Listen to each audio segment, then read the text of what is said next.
Good afternoon and welcome to GrainTV for the weekly wrap-up on Friday, October 25th, 2013. To my left is Logan Burgess and I'm Brock Schimdo. Another negative tone in the markets in Chicago. Let's turn with a fire tip to see how we ended. Corn was down just a quarter penny. Soybeans, the leader to the downside, down 9 3/4. Wheat in Chicago off 5 3/4, and Kansas City wheat was off 5 1/4 cents as well. You know, Logan, we did see a little bit more of a negative tone here coming into the markets and heading into the weekend. You know, for corn, we've been pretty much trading in a pretty tight consolidation range for about a month or so right now. We've been trading between 435 and 450. We've been kind of watching this technical area around the 440 area here more recently. But, you know, looking out further and looking for some more information to come into the market, a couple of areas I'm going to be watching is going to be next Thursday's export sales report, and then after that the November 8th report. But something that we did just get across the news wires here more recently was the commitment of traders report. Now this is a backdated report, just as like we've seen with the export sales report here recently. It's as the position of the traders as of October 1st, and something that was a little bit alarming to me was that we saw the non-commercial net short position about 214,000 contracts net short on corn. So I think corn right now, as it's sitting, we're kind of in a consolidation area that usually kind of signals this market's ready to make a large move either to the upside or to the downside.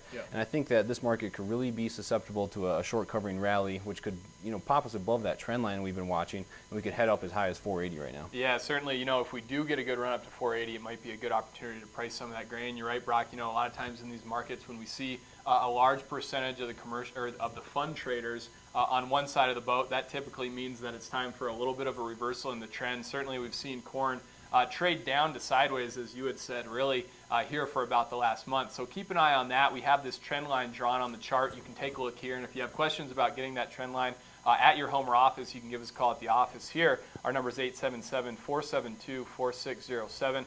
You know, Brock, today we saw some weakness out of the soybean market as well. We closed right at $13 a bushel. It seemed largely like it was technical weakness. We had a little bit of a weak day yesterday, and we didn't have enough information in today's trade session to really prop things up. It is Friday, though, and on Friday we take a look at the cash market, and we did see a little bit of strength out of the cash market for soybeans here. If we take a look at beans first, we did see on the week here up 2 cents on average across the country. The export market remains very supportive for soybeans, and the river market remains very strong as well.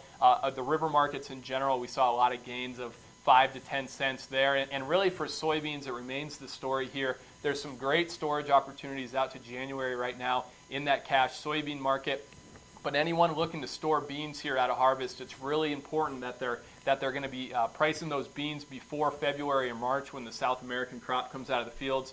That's really been weighing on the U.S. cash market, and once you get out past January, there's not a lot of great opportunities. So if you need help finding those beans opportunities, you can give us a call here at the office as well. Corn, a little bit more of a quiet week, though. You can see here from the map, we have a pretty darn good strength out of the Gulf market there, but on average, we saw corn basis unchanged here. You can see there's some pockets of strength, though, that do show themselves on this map, and in large part, that's ethanol facilities that we've seen pretty aggressively bidding corn here, that new crop corn, and really what's driving that is a crush margin that now sits around $2.90 a bushel for corn for much of the Corn Belt right now. So bottom line right now, if you're looking at making some cash sales out of the fields here for corn, certainly those ethanol facilities right now are showing a little bit of a premium. Some opportunities at the river, but not nearly as much as we're seeing in beans right now. You know, and some of the talk of the trade right now is that there has been relatively light selling by farmers into the cash market, and that's really kind of put a bid or kept a bid underneath the basis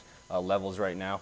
You know, especially out in the western Corn Belt, the harvest is progressing pretty quickly right now. That has actually weakened that area just a little bit more than on average what we saw across the country.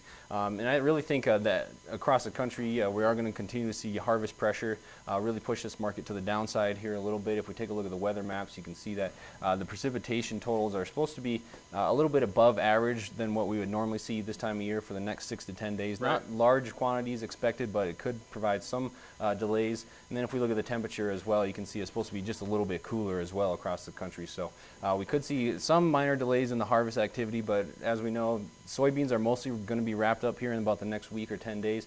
Corn should be on the other side of 50% here in Monday's report, so that'll be a number we'll be watching in Monday's crop progress report. Yeah, certainly a lot of numbers that the trade's going to be watching closely next week. Monday we do get those crop progress numbers, as Brock said. Wednesday we'll get EIA ethanol numbers. coming on the heels here of a very strong week last week. And then kind of the big show next week, though, is Thursday's export sales report. We're going to be getting 3 weeks worth of export sales, and a lot of traders right now are very interested to see how much the Chinese were in the U.S. grain market here during the government shutdown. We'll find out on Thursday.